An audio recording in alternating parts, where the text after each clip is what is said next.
for my first fight in Tough Enough in Vegas, my mom wants to go. Okay. And I remember that I think like my mom can't see what my mom can't watch what happened to me in the first fight. So I have to win. I have to win. So I Yeah. remember that I won the fight with Tough Enough in Las Vegas, and I started crying. And my mom said, "Okay, I finally understand why you love this." She saw the crowd, she saw the cage, she saw everything. She saw that I was crying because I was really happy, and she said like, "Okay, now you have my approve. I'm gonna help you with this because I finally understand."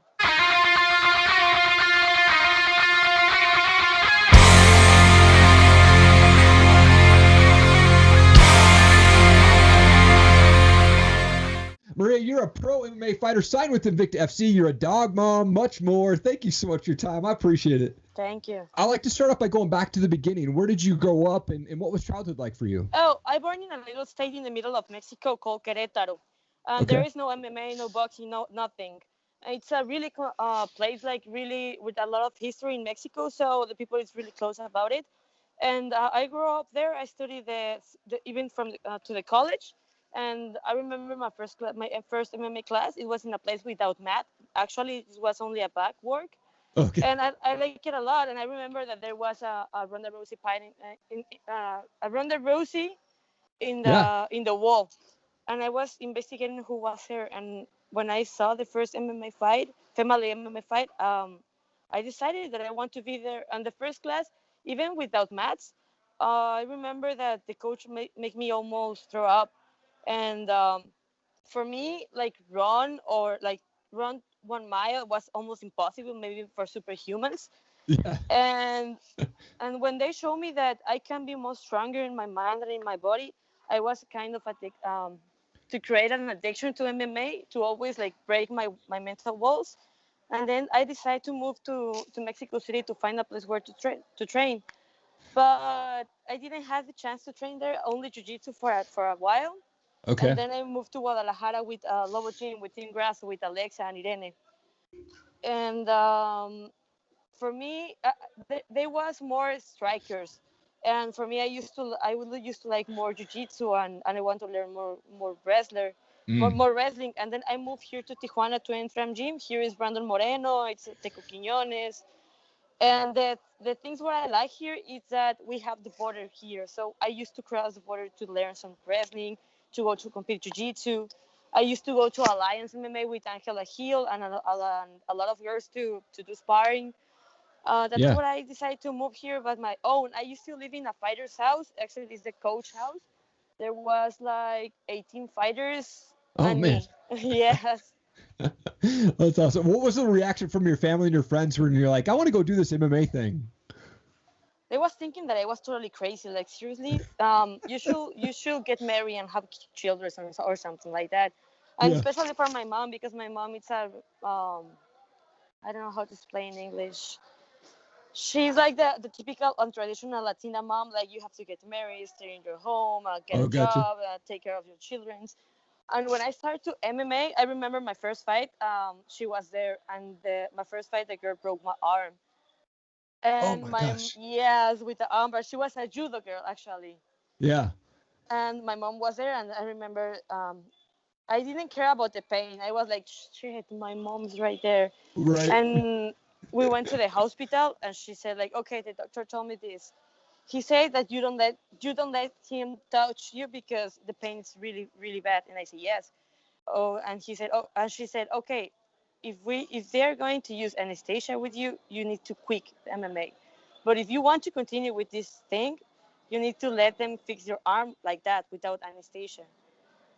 Oh my And gosh. yeah, she was really rude. Whoa. But at the end, I remember that I saw the doctor, and I tell him like, fix my arm. And my mom Yeah. was like, you kidding me? Are you serious? You prefer this? What's your arm? And we're here in the hospital, and I have to pay for everything. And I was crying like, please, mom, give me the chance. Give me the chance. I will be bigger in this. Please give me the chance.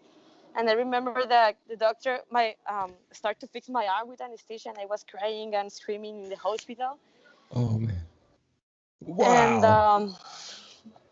and at the end, I remember that my mom went to my first. I went to fight on Panama, and a lot of fights here in Tijuana and other states. And then for my first fight in Tough Enough in Vegas, my mom wants to go. Okay. And I remember that I think like my mom can't see what my mom can't watch what happened to me in the first fight. So I have to win. I have to win.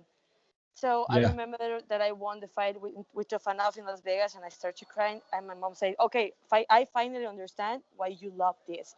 She saw the crowd, she saw the cage, she saw everything. She saw that I was crying because I was really happy, and she said like, "Okay, now you have my approve. I'm gonna help you with this because I finally understand." Wow. That's a Yeah. cool story. Thank you so much for sharing that with me. That's awesome. Thank you. So, if Tapology is correct, you started your MMA career just in 2017, correct? Yes, exactly. I was like 22 or 23 when I started to train.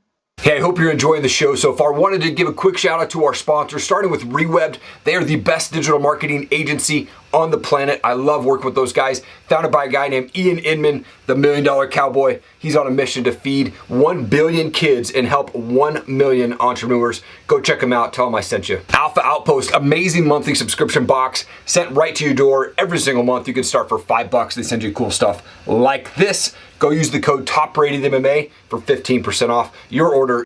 Okay. And then you just made your pro debut back in September at Ultimate Warrior Challenge. You won via rear naked choke in the first round. Congratulations. Thank you.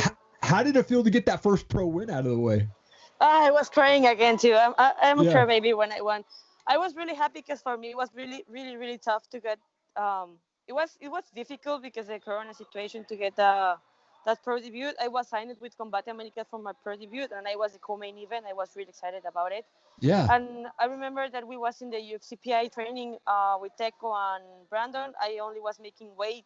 I was almost in 5 weeks, and everything got canceled. And then I remember that I sit on the floor in the mat of the PI, and I start to crying because I lost 1 year because first I got a serious injury in my hand, and I had to recover for 1 year. Then I fought my last amateur fight, and then I lost 1 year waiting for my pro debut.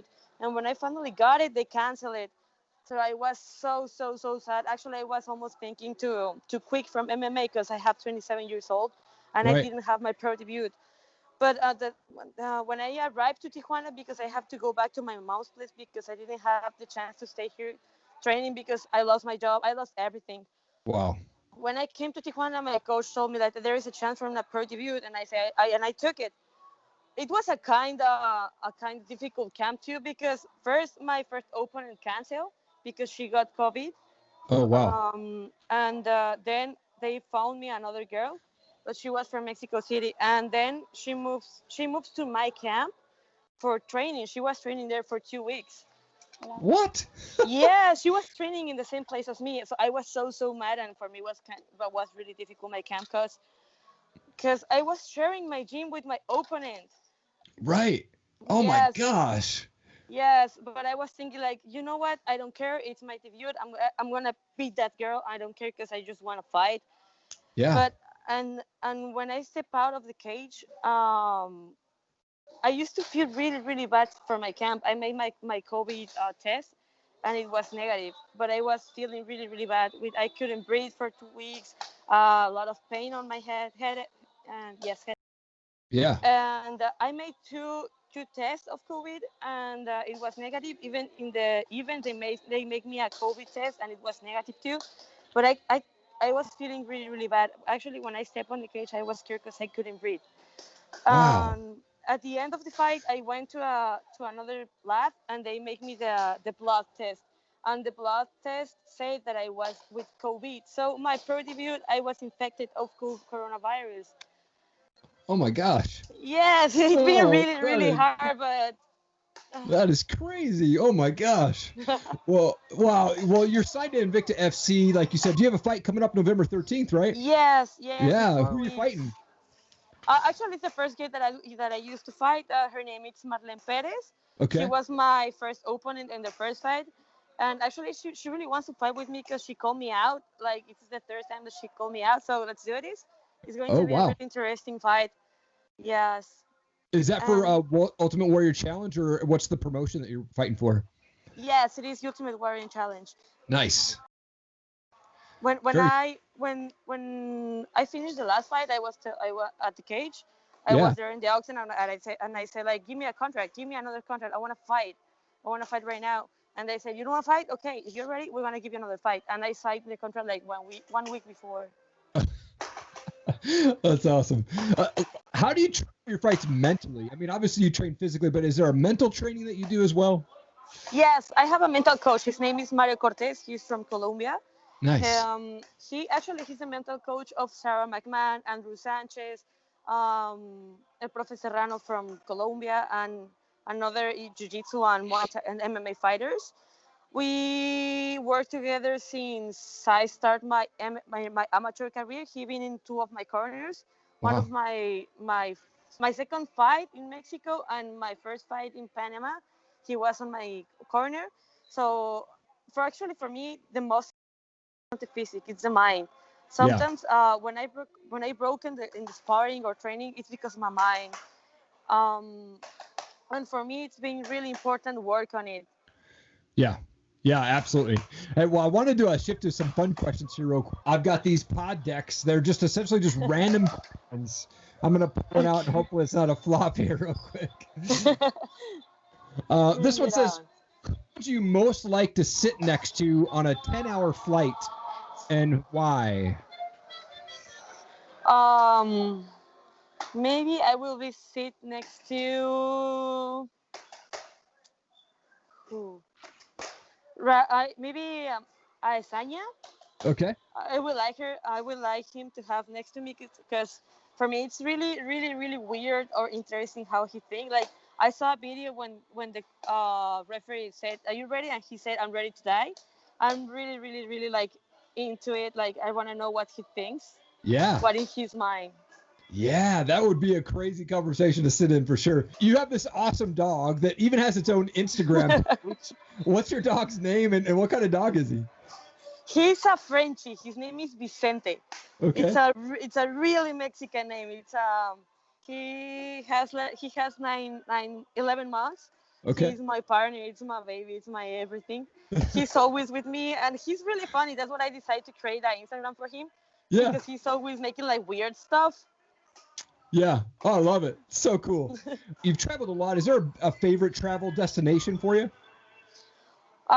For now, I think was Thailand. I was so in love with Thailand. Actually, I wanted to go back this year in November, but it was impossible because now the border in Thailand is closed to.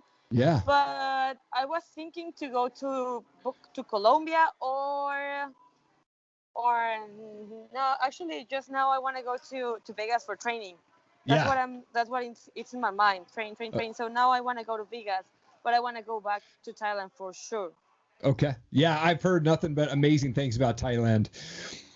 Last question for you. I'm a music guy, so I love to ask this question. What type of music do you like, or do you have a favorite band that you like to listen to?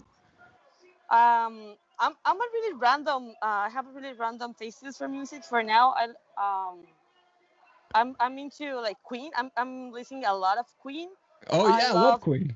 I love Bon Jovi and I love house music. Like it's really random. I like a lot of kind of music. But for me, my favorite band it's Queen and Bon Jovi. Very nice. I also wanted to give you an opportunity, Maria, to give a shout out to coaches, teammates, sponsors, anything like that. The camera's all yours. Yes, I wanna ask some help about sponsors. Cause for me it's been really hard. Because I have a job and then I have 4 sessions of training a day, so it's really, really hard to have a rest. Or sometimes I'm really exhausted that I can work really good in my technique. So I'm really focused on my sponsors now because I want to grow up as a fighter, especially to invest all that money in my camps like in Vegas. That's what I want now. I want to looking for sponsors in Mexico and Latin America and United States, especially in the United States because I've been building my career there. And follow me on Instagram, on Facebook. I don't have a Twitter. I should have one, but I don't have it. Yeah. Oh, it's so cool. Maria, it's such an honor to have you on my show. Thank you so much for taking the time out of your day to jump on. Thank you so much for the invitation. I'm really happy to talk to you. For me, actually, it's really exciting to have an interview in English. I know that it's a little hard to the conversation because I mix it like the times or the verbs. But thank you so much for taking care of my career. Oh, absolutely. Thank you so much for watching the show today. I so appreciate it. Please leave a comment down below. Leave us a review. Share this video. We want to get it in front of as many people as we can. I'm going to continue to bring on the best guests possible and the best up-and-coming fighters, real stories. Thank you so much for checking it out. Have an awesome day.